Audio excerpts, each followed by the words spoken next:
in marriage or in any relationship situation. All right.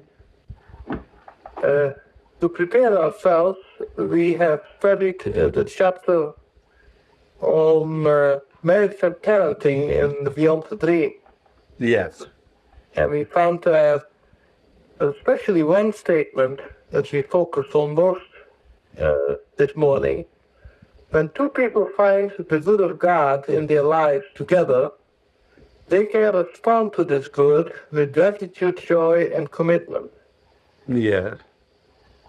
And so we found that the real issue here is to respond to this good, to this goodness. Yes. And so we have been exploring what the meaning of that is and how relevant it is to our marital situation. Yes. So let's just start with that and see if we can explore it a little further with you. All right. So maybe if you have any comments offhand, we would appreciate it if you...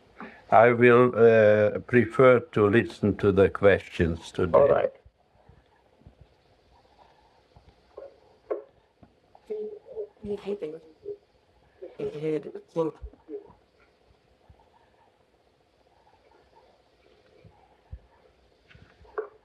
We are moving up a little closer. All right.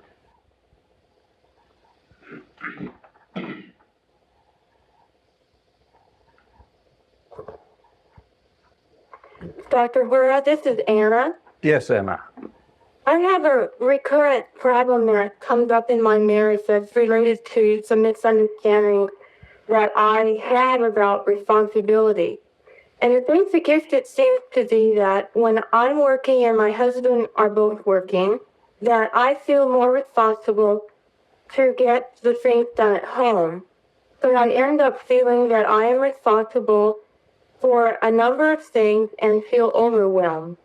I also feel that the things at home are not as important and I don't get as much recognition for doing them. Therefore, I feel that my husband should help me with those things.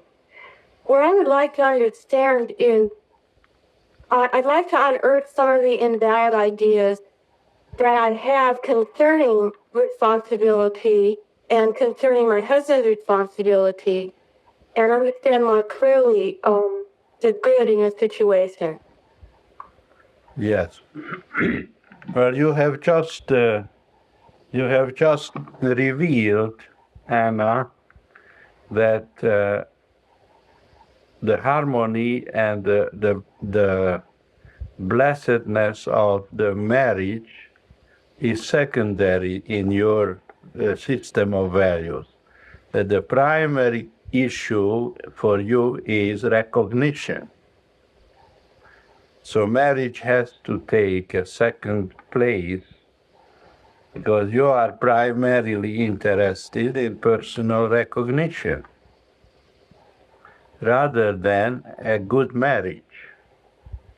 Now, when the priorities are invalid, the marriage will suffer. And then you begin to measure and check up on each other, who does how much and how much work that is done. So right off the bat, you gave away the fact that personal recognition is more important to you than a happy marriage. Now that cannot work. That has to change because the first priority must be the harmonious joint participation in the good of God between husband and wife. And personal recognition is nothing but vanity. As the preacher says, vanity of vanities, all is vanity and vexation of spirit. So either you're interested in a happy marriage or in personal recognition. and you have to sort it out and choose.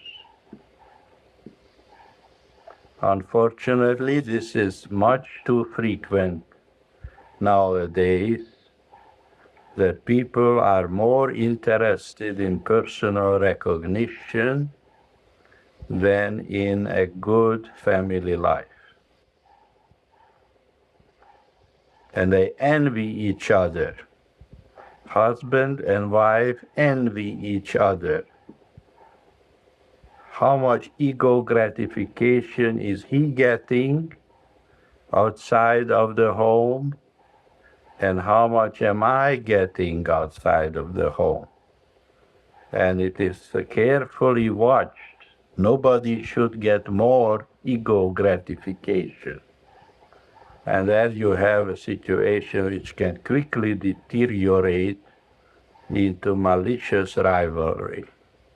And marriage goes down the drain.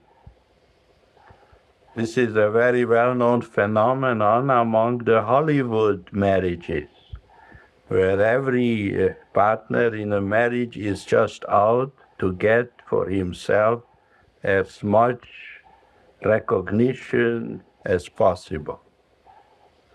It is very immature, very childish, and very destructive. The imagination.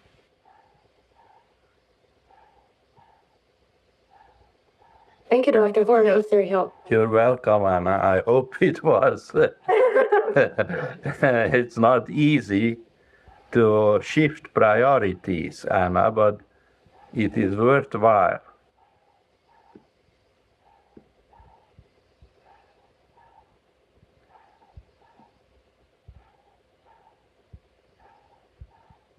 Oh, Dr. Hora, this is Rob. Rock? Rob. Rob, yes. Prior to our call here, we have been discussing the difference between marriage and other relationships. Yes. And one of the ideas that came up was just that it represents the variety of the goodness of God. But I was curious if there was anything more specific that it might represent or signify in terms of the uniqueness of the marriage relationship. Our marriage, first of all, in meta-psychiatry, we don't like to talk about marriage as a relationship.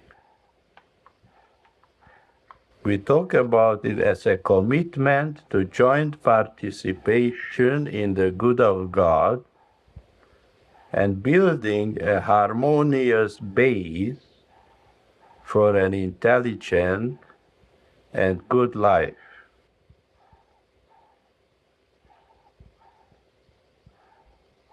If you see marriage as a relationship, then psychology enters into the home and destroys it. Because relationships are interaction processes which invariably result in discord and suffering. Every physical disease or emotional or any kind of discordant problem which befalls people is nothing but a statement about interaction thinking. So it is vitally important to avoid seeing marriage as a relationship. It cannot work that way. Well, perhaps a better question would be then, is there a difference between the joint participation in the goodness of God that is enjoyed in a marriage as contrasted to between friends or business? Yes, that or is. some other representation of that participation? Yes, because there is. In marriage, there is an existentially significant commitment to building a solid base for intelligent coexistence. It's a lifetime commitment. for intelligent coexistence and raising a family and building a home base, which is very important in life. It's different from any other participation. You can participate in a church or in an organization or in a business setup or an institution, but there is no existential commitment for the continuance of that commitment. It is just a temporary commitment. But in a marriage, it is a lifelong commitment, hopefully. Of course, the divorce rates indicate that people don't really know what is involved in a really healthy marriage. People are confused through psychology, which has always defined marriage as a relationship. And this concept is a disastrous concept. It makes it impossible to have a good marriage. Just like it is not possible to sit on a seesaw and remain on an equal level all the time.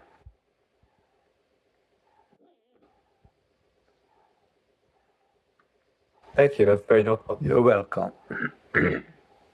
Hello, Dr. Hora. This is Stuart. Yes, Stuart. If I endeavor to see life as a constant unfolding of, good or things seem to work somewhat well, very well at times, how does one, I have difficulty with choices based on that. Can you comment on that? How does one make choices if I endeavor at times, well, let me try to articulate this a little further. At times I see things as working very, very well, perfectly, and getting all these correct lessons, and I seem to learn the lesson. But then I have difficulty with choice. A choice might be whether to stay in a relationship, leave the relationship, choice maybe to talk on the phone for a while. Can you comment on that? As I said just prior to your call, Stuart, it is important to abandon the concept of relationships. Otherwise, you will never have a harmonious life. And choices do not enter into the choose.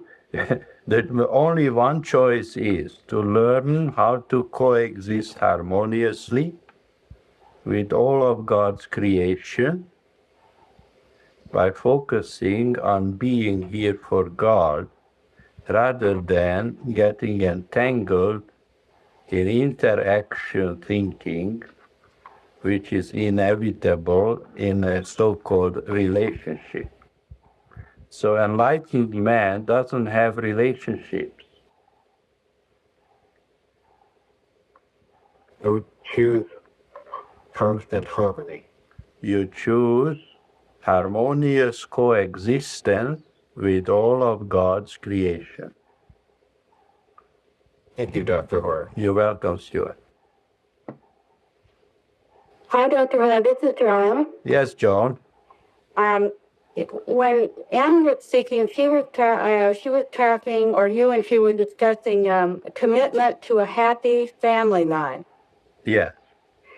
For commitment to a happy family life, I was trying to see what that means. What means being here for God in that particular situation then? Right, of course. And keeping in mind that the happy family life means harmonious coexistence and joint participation in the good of God.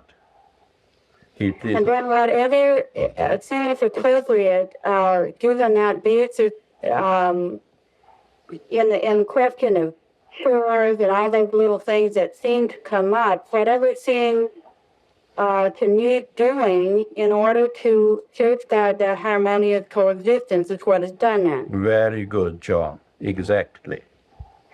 The question, sir, I happen to arrive in a camping situation. People seem often to ask, should I get a divorce? Yes. And that question somehow doesn't seem like a very good question. Well, it's an operational question and a should question. As you know, John, we don't answer such questions. If a divorce is considered, then the best thing is to divorce ourselves from our ignorant and existentially invalid assumptions about marriage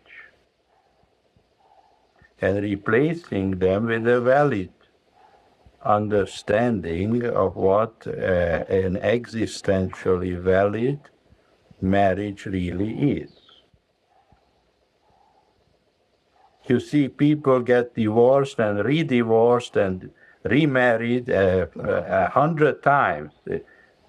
So many times people do this, and they never find the right way to be married. It's ridiculous how many divorces there are nowadays, and nothing is learned from these very painful experiences. A divorce is a very painful, tragic experience, both for the man and the woman and the children particularly. And it is just being repeated over and over again, and nothing is really learned from it. Because the assumptions, the basic assumptions, remain the same, unaltered. They go from one marriage into another with the same erroneous assumption that marriage is a relationship. For spiritual divorce, then, it is, as you said, a divorce from all the ideas about what marriage is that are wrong. All the invalid ideas, certainly. Yeah, that's very clarifying. Thank you, Dr. Hora. You're welcome, John.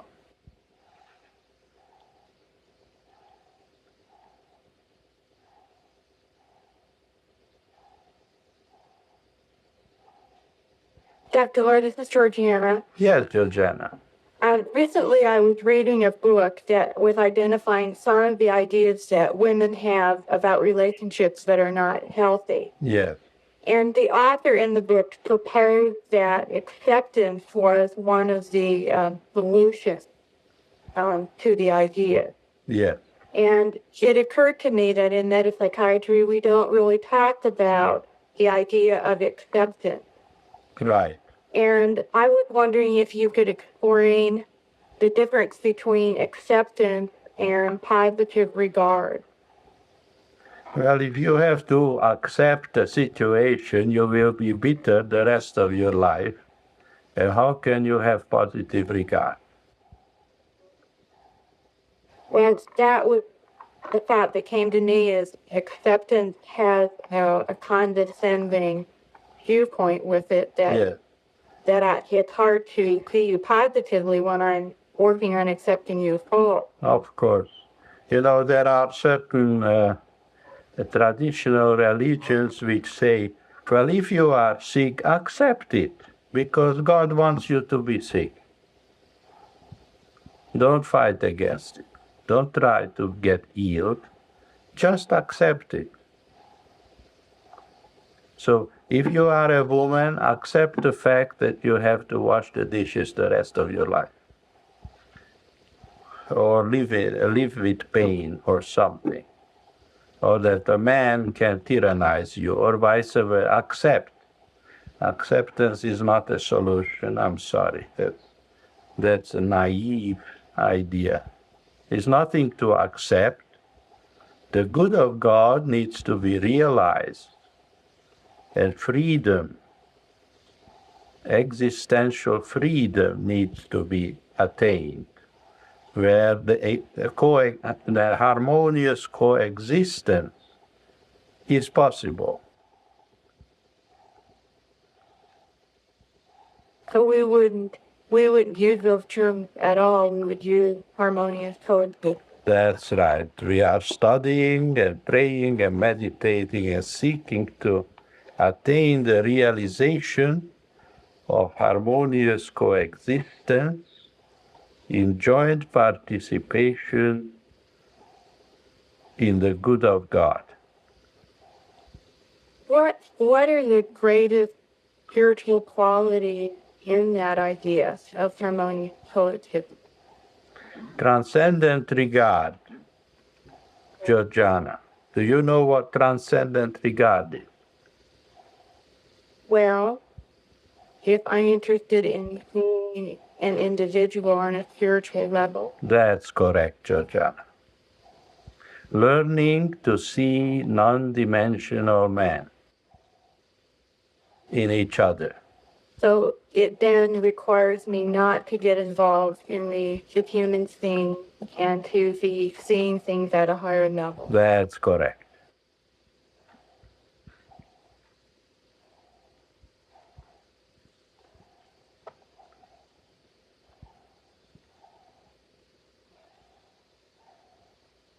Thank you very much. You're welcome, Georgiana.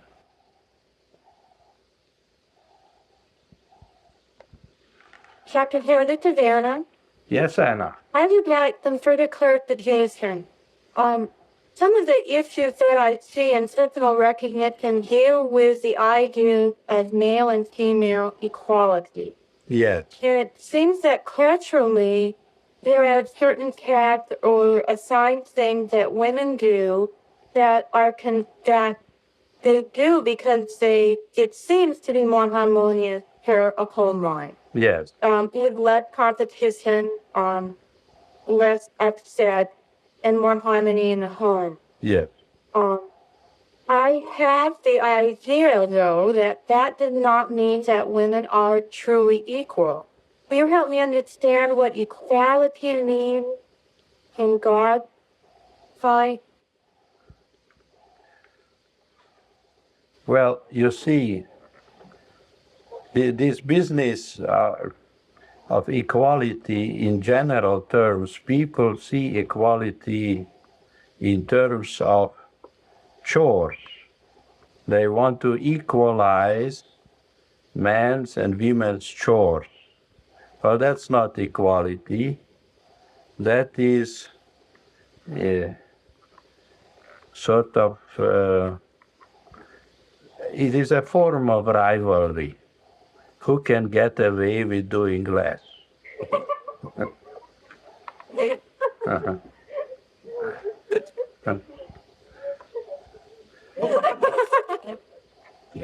So we are not measuring and comparing.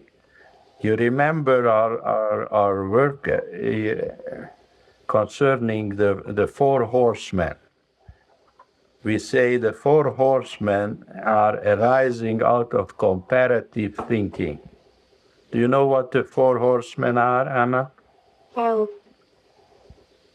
envy, jealousy, rivalry, and now. That's right. So if your notion of equality is primitive, then you will inevitably wind up in the trap of comparative thinking, tormented by envy, jealousy, rivalry, and malice. It's a miserable life. So enlightened people do not compare themselves to anybody else, but instead they ask themselves, am I successful in being here for God?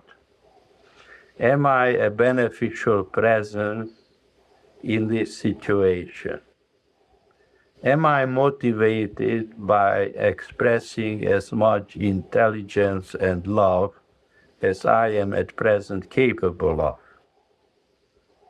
And if your thoughts are in this direction, this is your standard, then male and female differences disappear. You don't even think about it, but everything is easy, effortless, efficient, and effective, because you have been liberated from the miserable habit of comparative thinking. And love is the basic motivation, which impels you to do whatever contributes to the harmony of family life. And you don't watch the other, how much is getting away with. Comparative thinking is a source of much suffering, and the idea of equality is an outgrowth of comparative thinking.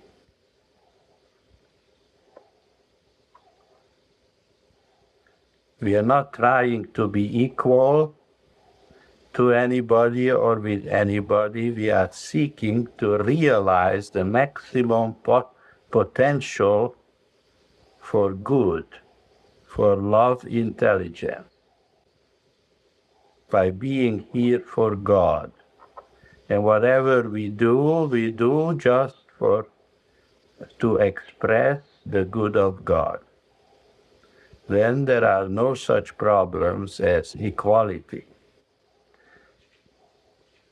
Equality is really a social concept. It's not an existential concept. And marriage is an existential situation. It is not a psychological or a social arrangement.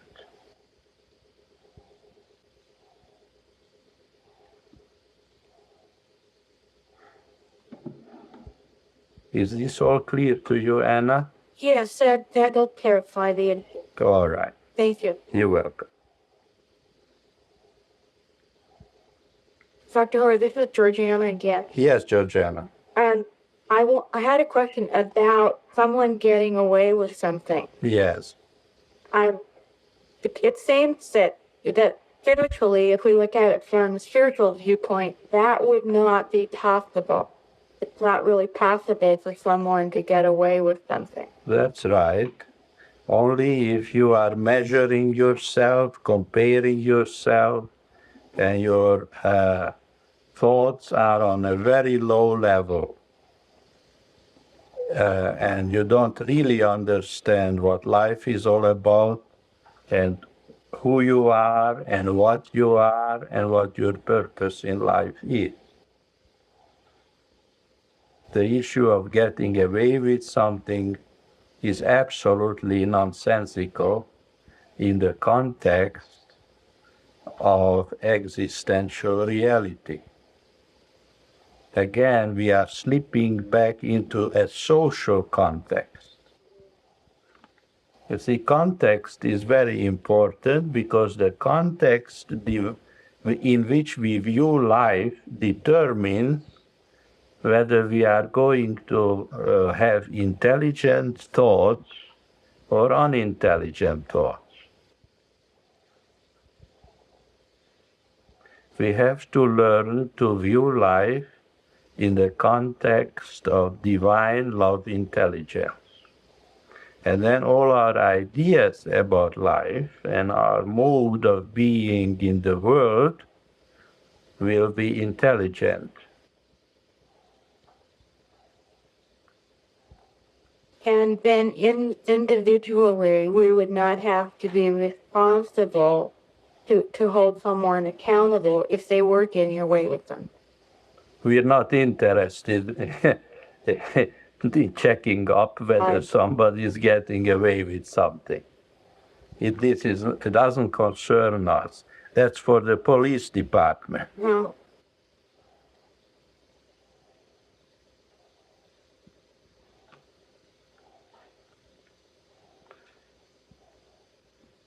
Well, does God have a police department? No, not at all. God is love intelligence. When people suffer, they suffer from their own ignorance and misperception and believing in false context.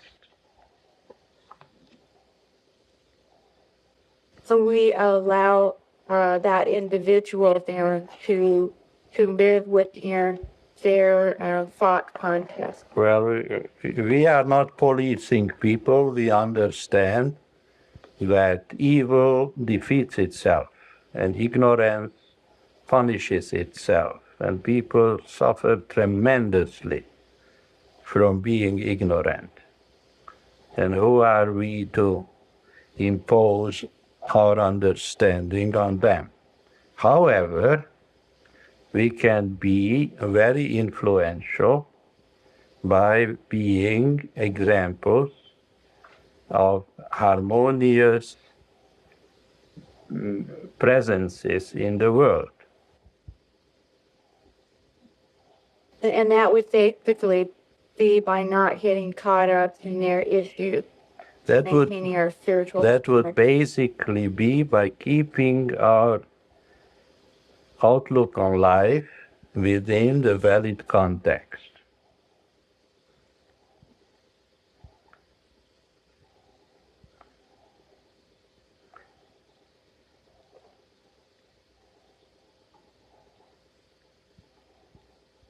Thank you, Dr. Hora. You're welcome, Georgiana. Hello, Dr. Hora. It's Roberta. Yes, Roberta. As you know, I'm no longer married, and I no longer have this wonderful opportunity to participate in the good of God with another living soul. And I was just, and as people were talking, I was thinking that I live by myself, and I have a very lovely home, and I have it standing now, I think. So the home is shared with God. I didn't have that originally. I felt alone. And somehow the idea that joint participation with another individual, the idea that it allows you opportunities that you wouldn't necessarily have otherwise, I have a sense that perhaps marriage is better. And I would like to understand that joint participation in the good of God while living supposedly alone, and is, in that case, marriage better? Good marriage is good because it is good. It reflects the good of God. Period. And the why question cannot be answered because there is no such thing as why. As cause and effect reasoning.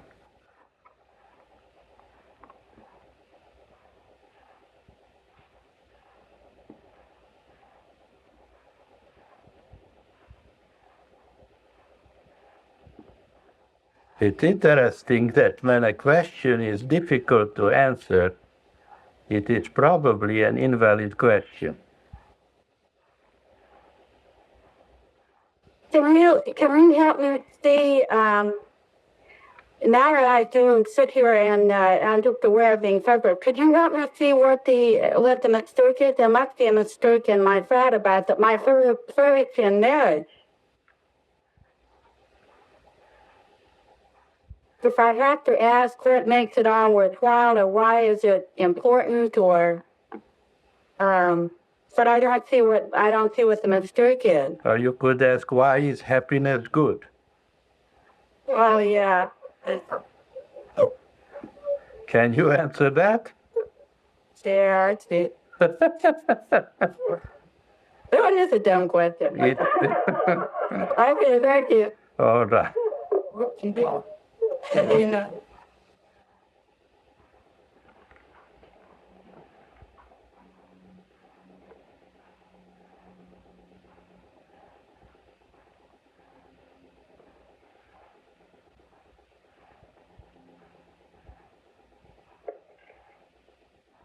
Dr. Hora, this is Nancy. Yes, Nancy. You said something earlier about existential freedom. Yes. Could you say more about what that is? Well, it's freedom from being involved with invalid context. Do you know what we mean by context? You can explain it if you'd like. Seeing life in terms of interpersonal relationships This is an invalid and existentially invalid context. When you see life through the eyes of psychology or social political systems, you are in an invalid context because life is neither psychological nor social. Life is existential. And in order to live intelligently, we must understand and view life in its valid context.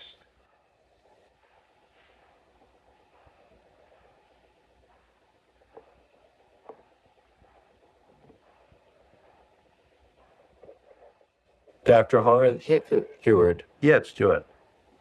I was thinking, what about giving a gift to somebody? I know that may enhance their sense of ego or pride and maybe backfire. Can you comment on that? Well, Stuart, it is a question of motivation. When the motivation is right, then everything is right. If the motivation is not valid, then no matter how generous you are, it is going to backfire. You know the Chinese saying, if the wrong man does the right thing, then the right thing works the wrong way. If your motivation is not valid and you are being generous in giving gifts, then your generosity will backfire. It will not be really appreciated. It could become an interpersonal manipulation, That's correct. which would lead to discord. That's right. Thank you, Dr. Hora. You're welcome.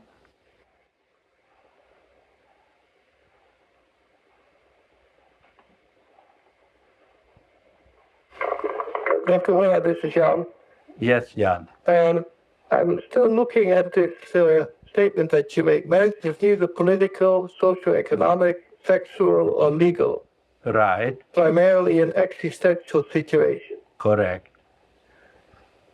Does that mean, although then that it is actually existential means that it's only individual? No, it means that the quality of life depends on it.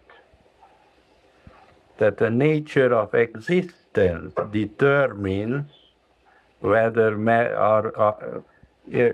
our marriage will be good. If you try to be married in another context than an existential context, you're going to have all kinds of troubles. You think of relationships in terms. Relationship, yes. You have problems. You need to think in existential terms. Exactly, of course. But that means that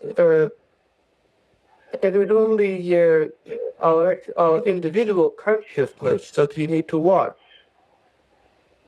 The thought that we have to take.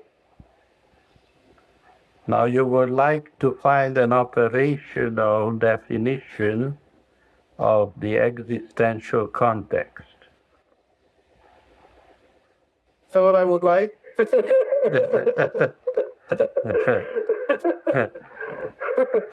No, you have to understand what is meant by the word existential.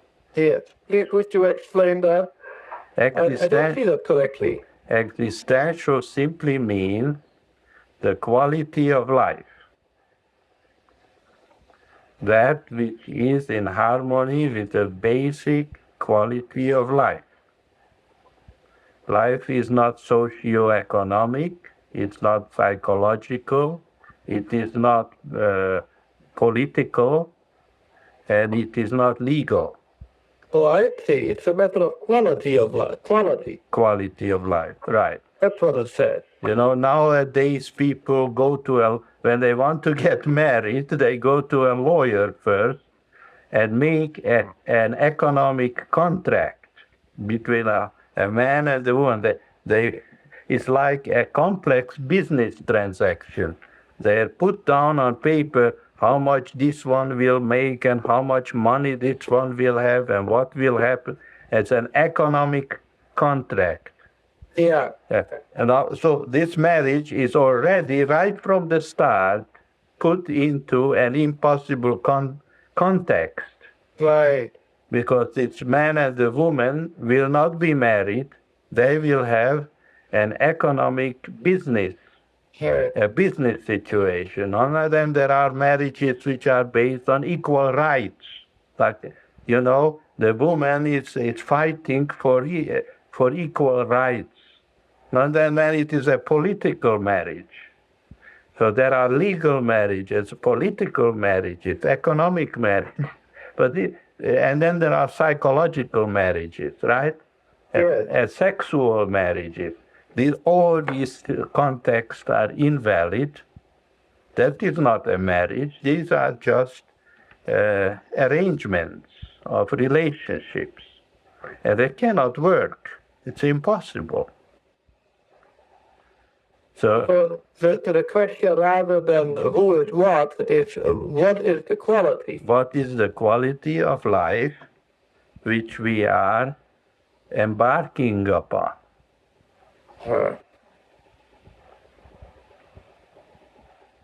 And then the concern is to find the most favorable and fulfilling condition for that. Exactly. Right. That's what existentially. That's correct.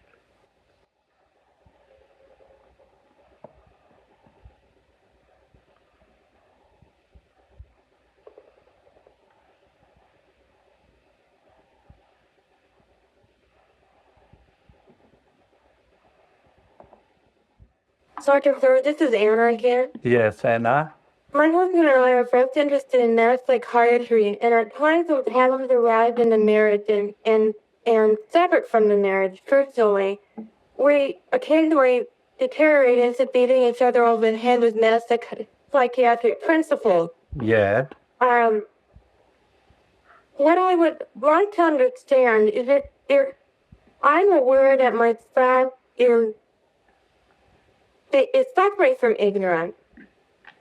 What do I need to know to allow that to happen and to allow him to learn without feeling the compulsion to correct his thinking or to make him better?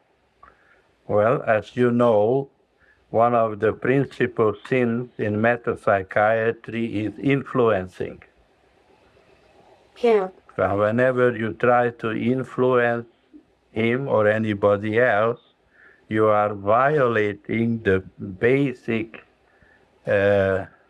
quality of the teachings of metapsychiatry.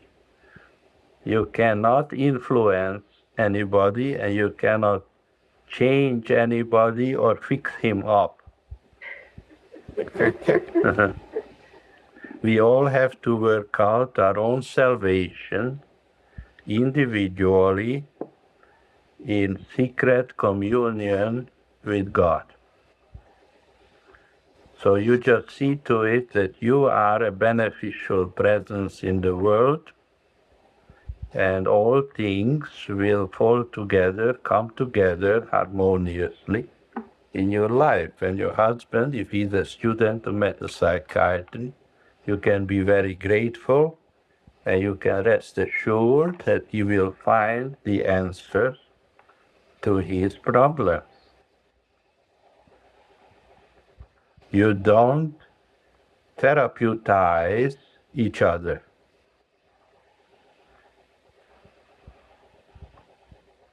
Is it helpful in a marriage situation to discuss problems? There's a lot of psychological articles that talk about different ways of communication and solving problems.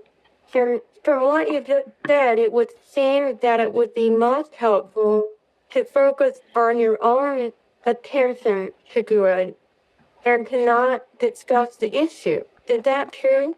Absolutely. We say the following: if you would like to achieve an enlightened life, you don't talk about yourself, You don't talk about others. You talk as little as possible. You shut up and glow for God.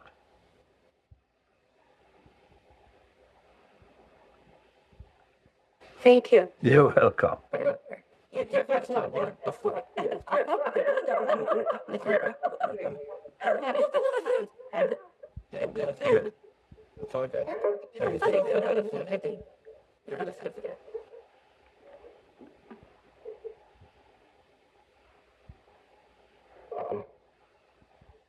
Dr. Hora, Yes. I just want to say I appreciate the principle. Nothing everybody to experience uninvited.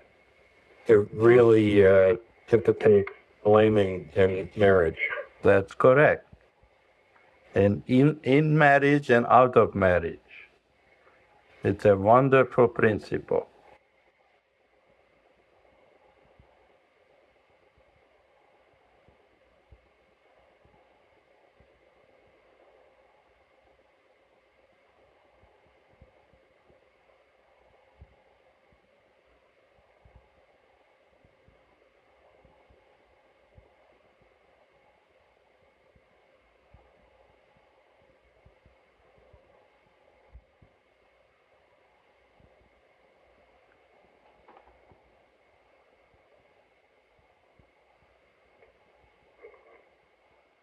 Yeah.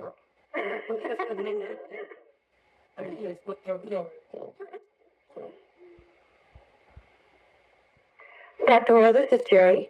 Yes, Jay.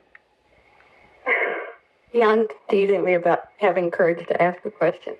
Well, you better watch out.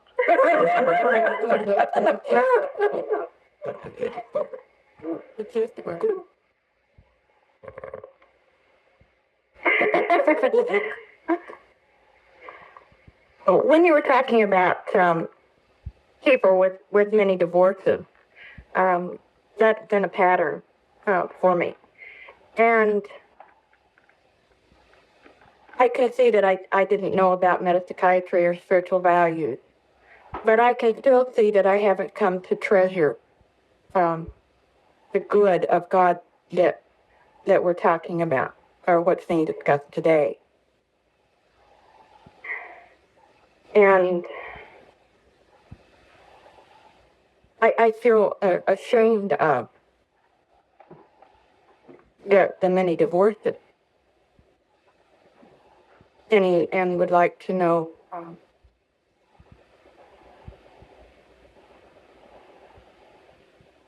the meaning of that, because everything sounds so good when we talk about the context of living in God. What is the meaning of that? What is the meaning of shame? Vanity. That's right. It's a desire to be proud. The flip side of pride is shame. What is the meaning of pride? I don't know. Wanting to get credit or recognition. So, shame is invalid and pride is also invalid. So where does that leave you? Invalid. Wanting. You make a stamp and put it on your forehead. It says invalid. And my daughter called me this week and brought up the many divorces, and I felt the need to justify that to her, and that and I felt blame from her that her life was bad because of my divorces, and so I could see that I'm ashamed of that. Well, you wouldn't have to be ashamed if you would admit that you were ignorant. Okay. And so that's the willingness to be embarrassed that I was ignorant and didn't know better. Exactly, of course. And that's the presupposition for learning. If we don't admit that we are ignorant, we cannot learn anything. The Zen master says knowing can only come from not knowing. I didn't know. You bet. Thank you, Dr. Hora. You're welcome.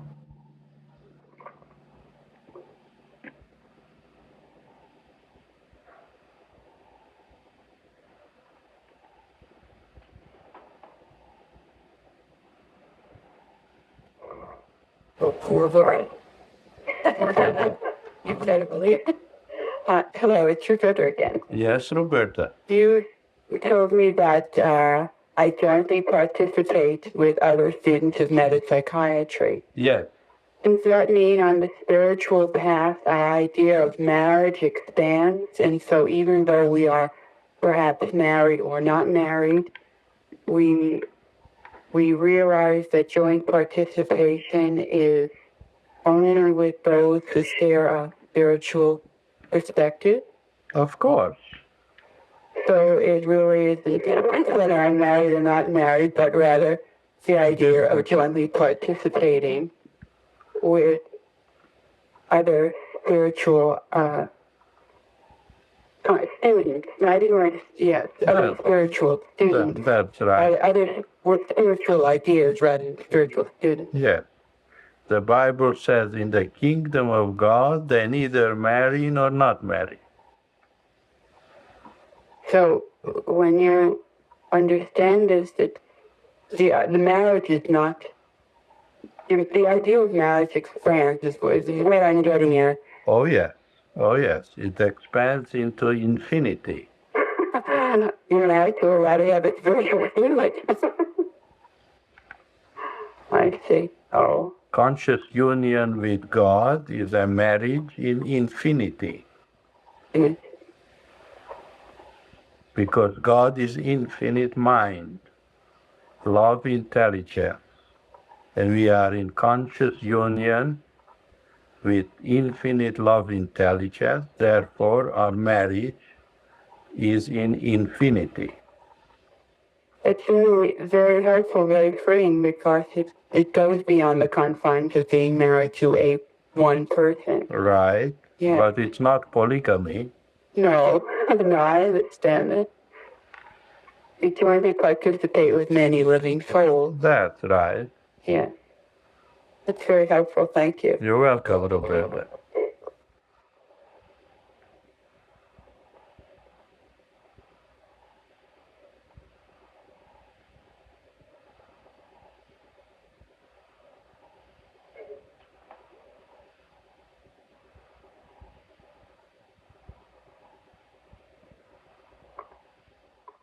Dr. Will, this is Michael. Yes, Michael. Earlier, I was a harmonious faith is for a good life. What? Earlier, you spoke of building a harmonious basis for a good life. Yes. What is that harmonious basis, and what builds it? It's called love, Michael. Have you ever heard about it? I've heard it bandied about. It is spiritual love. Non-personal, non-conditional benevolence.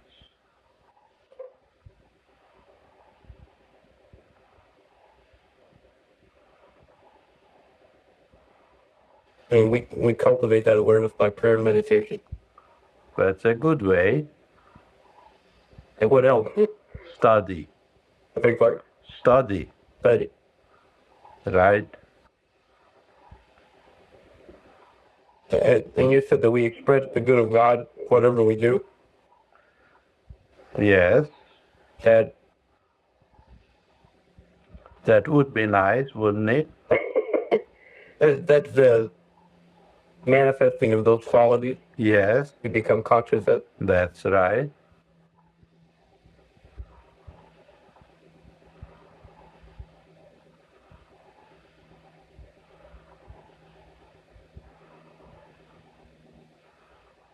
Trying to get around the how question. You're not very successful. I know.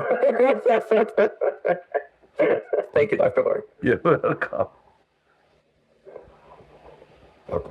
You will have to wait till next week.